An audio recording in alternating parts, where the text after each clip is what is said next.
Welkom by 'n oomblik in die woord saam met Dr. Raymond Lombard, waar ons in die volgende 365 dae deur die hele Bybel neem, Oud en Nuwe Testament. Gaan vandag na raymondlombard.com, kry jou Bybel leesprogram en volg saam deur 'n oomblik in die woord. Geniet dit. 2 Samuel, hoofstuk 24. En die toorn van die Here het weer teen Israel ontvlam, en hy het Dawid teen hulle aangehits en gesê, gaan tel Israel en Juda.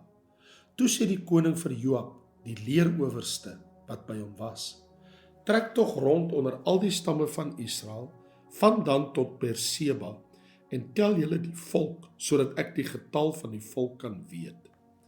En Joab het aan die koning gesê, ja, mag die Here u God by die volk 100 maal meer byvoeg, as wat hulle ook al is. In die oë van my Heer die koning dit sien, maar waarom het my Heer die koning behaag in hierdie saak?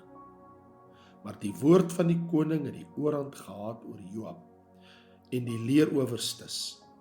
En Joab het met die leerowerstes van die koning af uitgegaan om die volk Israel te tel. En hulle het deur die Jordaan gegaan en laar opgeslaan by Aroer, regs van die stad wat binne in die dal van Gad lê, en tot by Jaeser. Verder het hulle in Gilead gekom en in die land Tachtim, Hotsi en na Dan Jaan gekom en rondom na Sidon. En hulle het gekom by die vesting Tyrus en al die stede van die Hewite en Kanaaniete. En hulle het uitgekom in die suide van Juda in Beerseba. So het hulle dan deur die hele land rondgetrek en in Jerusalem aangekom aan die einde van 9 maande en 20 dae. En Joab het die getal van die geteldes van die volk aan die koning gegee. En Israel was 800.000 weerbare manne wat die swaard uittrek. En die manne van Juda 500.000 man. Maar Dawid se gewete het hom gekwel nadat hy die volk getel het. En Dawid het aan die Here gesê, ek het swaar gesondig deur wat ek gedoen het. Here, vergeef dan nou tog die skuld van u knegt, want ek het baie dwaas gehandel. Toe Dawid die môre opstaan, die woord van die Here het naamlik tot die profeet Gad, die siener van Dawid, gekom en gesê, gaan heen en spreek met Dawid so, sê die Here. 3 dinge lê ek jou voor, kies vir jou een daaruit, dat ek jou dit kan aandoen. Toe het Gad by Dawid gekom en dit aan hom bekend gemaak en aan hom gesê, wil jy dat daar 7 jaar lank hongersnood in jou land kom? Of wil jy 3 maande lank vlug voor jou teestanders uit, dat hulle jou agtervolg? Of moet daar 3 dae lank pes wees in jou land? Ondersoek nou en sien watter antwoord ek my sender moet bring. Daarop sê Dawid aan Gad, ek is baie benoud. Laat ons tog val in die hand van die Here, want sy barmhartighede is groot, maar laat my in die hand van mense nie val nie. En die Here het 'n pes onder Israel beskik, van die môre af tot op die bepaalde tyd, en van Dan tot Beerseba het daarvan die volk 70.000 man gesterwe. Maar toe die engel sy hand uitsteek na Jerusalem om dit te verwoes, het dit die Here berou oor die onheil, en hy het aan die engel wat die verwoesting onder die volk moes aanrig, gesê, genoeg, trek nou jou hand terug. Die engel van die Here was toe by die dorsvloer van Aruna, die Jebusiet. Toe Dawid sien hoe die engel onder die volk doodslaan, het hy tot die Here gespreek en gesê, kyk, ek het gesondig en ek het verkeerd gehandel, maar wat het hierdie skape gedoen? Laat u hand tog teen my wees en teen my familie. Daarop kom Gad dieselfde dag by Dawid en sê vir hom, gaan op, bou vir die Here 'n altaar op die dorsvloer van Aruna, die Jebusiet.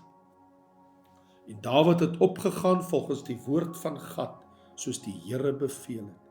Toe Aruna opkyk en die koning met sy dienaars na hom sien aankom, het Aruna uitgegaan en hom voor die koning met sy aangesig na die aarde gebuig. En Arauna het gesê, waarom kom my heer die koning na sy dienaar? Daarop sê Dawid, om die dorsvloer van jou te koop, om vir die Here 'n altaar te bou, sodat die plaag onder die volk kan ophou. Maar Arauna sê vir Dawid, my heer die koning kan neem en offer wat goed is in sy oë.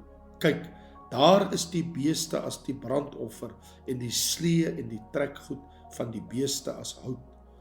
Dit gee Arauna alles, o koning, aan die koning. Verder het Arauna aan die koning gesê, mag die Here u God 'n behaag in u hê. Maar die koning het Arauna geantwoord, nee, maar ek wil dit verseker van jou koop vir sy prys. Ek wil nie verniet aan die Here my God brandoffers bring nie. En Dawid het die dorsvloer en die beeste gekoop vir 50 sikkels silwer. Toe het Dawid daar vir die Here 'n altaar gebou en brandoffers en dankoffers gebring. En die Here het hom oor die land ontferm en die plaag is van Israel afgewend. Handelinge, hoofstuk 15. En sekere persone wat van Judea afgekom het die broeders geleer, as julle nie besny word volgens die gebruik van Moses nie, kan julle nie gered word nie. Toe daar dan geen klein stryd en woordewisseling van die kant van Paulus en Barnabas teen hulle ontstaan het nie, het hulle besluit dat Paulus en Barnabas en nog 'n paar ander van hulle sou opgaan na die apostels en ouderlinge in Jerusalem in verband met hierdie vraagstuk. En hulle is deur die gemeente uitgelei en het Fenisië en Samaria deurgegaan en vertel van die bekering van die heidene en aan al die broeders groot blydskap verskaf. En by hulle aankoms in Jerusalem is hulle ontvang deur die gemeente en die apostels en die ouderlinge. En hulle het verslag gedoen van al die dinge wat God met hulle gedoen het. Maar sommige gelowiges uit die party van die Fariseërs het opgestaan en gesê, dit is noodsaaklik dat hulle besny word en bevel ontvang om die wet van Moses te onderhou. En die apostels en die ouderlinge het vergader om hierdie saak te ondersoek. En toe daar 'n groot woordewisseling plaasvind, het Petrus opgestaan en vir hulle gesê, broeders, julle weet dat God lank gelede onder ons verkies het, dat die heidene deur my mond die woord van die evangelie sal hoor en gelowig word. En God wat die harte ken, het vir hulle getuienis gegee, deur aan hulle die Heilige Gees te skenk, net soos aan ons. En hy het geen onderskeid tussen ons en hulle gemaak nie, aangesien hy hulle harte gereinig het deur die geloof. Nou dan, waarom versoek julle God deur op die nek van die disippels 'n juk te lê, wat ons vaders en ook ons nie in staat was om te dra nie? Maar ons glo dat ons deur die genade van die Here Jesus Christus gered word op dieselfde manier as hulle ook. En die hele menigte het geswyg en na Barnabas en Paulus geluister, terwyl hulle van al die tekens en wonders vertel wat God deur hulle onder die heidene gedoen het. En nadat hulle geswyg het, antwoord Jakobus en sê, broeders, luister na my. Simeon het vertel hoe God in die begin uitgesien het om 'n volk uit die heidene vir sy naam aan te neem. En hiermee stem die woorde van die profete ooreen, soos geskrywe is. Daarna sal ek terugkom en die vervalle hut van Dawid weer oprig, en wat daarvan verwoes is, sal ek weer oprig en dit herstel, sodat die oorblysel van die mense die Here kan soek, en al die nasies oor wie my naam uitgeroep is, spreek die Here wat al hierdie dinge doen. Aan God is al sy werke van ewigheid af bekend.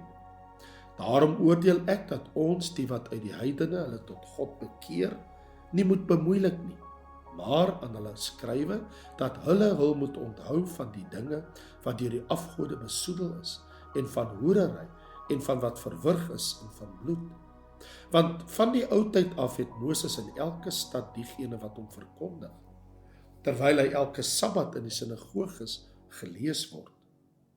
Toe het die apostels en die ouderlinge saam met die hele gemeente besluit om manne uit hulle te kies en na Antiochië te stuur, saam met Paulus en Barnabas, naamlik Judas, met die bynaam van Barsabas en Silas, manne wat voorgangers onder die broeders was. En hulle het deur hul bemiddeling dit geskrywe. Die apostels en die ouderlinge en die broeders aan die broeders uit die heidene in Antiochië en Sirië en Cilicië groete.